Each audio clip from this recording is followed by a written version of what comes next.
It's Heather from Ringwood Library. If you haven't heard by now, our digital magazines have moved from the RB Digital app to the Libby app. That's great news if you already use the Libby app. And if not, it's a great opportunity to start using it. Go to your device's app store and find Libby and download it. The icon for Libby looks like a little girl reading a book. Once it's downloaded, tap on that icon and open up the app. Inside the app, you'll find shelves of books with different themes. And a little further down on the screen, you'll find our shelf of magazines. You can see that it says there's a list of over 3,000 titles. Tap on that and it will open all of those titles, a preview of all of those titles for you to peruse, not in any particular order, however. So if you would like to use a search function to find what you're looking for, up in the upper right-hand corner is a spyglass. You tap on that, and it brings up a search field for you.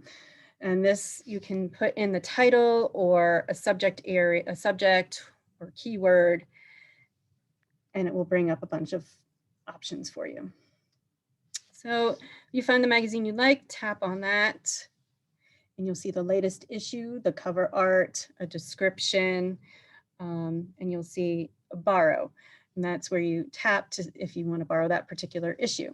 If you prefer to look at past issues, you can scroll down past all the information and you'll see the back issues listed, and you can select one of those that you would like.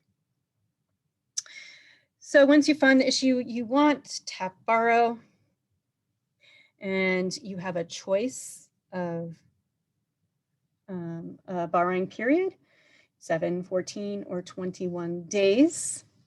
It doesn't really matter. You can always return early, or you can always borrow again after the magazine returns on its own. You really have unlimited access to magazines, so have fun with that. All right, so let's borrow. And we'll go back to the shelf. You'll see that the magazine now is on your shelf along with any other books that you have borrowed or any other magazines that you have borrowed. I am going to select an older magazine that I have here that I want to send back. So you can tap on Manage Loan, and I want to return it early. I'm going to tap on that and return it so that it comes off of my shelf. I'm done reading it. I don't need it anymore. All right, I'm going to go back to my shelf, and I'm going to show you some features inside the magazine that you might find useful.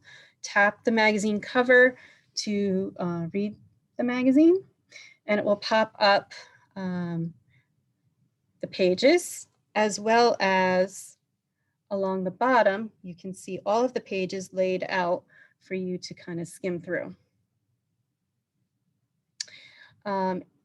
Inside the magazine, if it has a table of contents, a nice feature is that the table of contents is actually hyperlinked to the articles. So if you're interested in a particular story, you tap on that and it jumps right over to that story. You can continue in the magazine page layout, swiping right to left to read through the article, or at the bottom, it says read the article, tap on that, and it will open up the article for you to scroll through in this fashion. So that's a nice handy feature. Once you're done with this mode, at the top is a drop down, a pull down arrow, pull that down, and it brings you back to the page layout. If you tap on the page itself, in the upper left-hand corner, you'll see a little pointing finger that will take you back to where you came from, where you previously were, in our case, the table of contents. Furthermore, if you tap on the page, all the way in the upper left, it says back. That takes you back to your shelf. So you can see your magazine and whatever other magazines or books you have borrowed. So I hope this has been useful for you. Enjoy reading your magazines.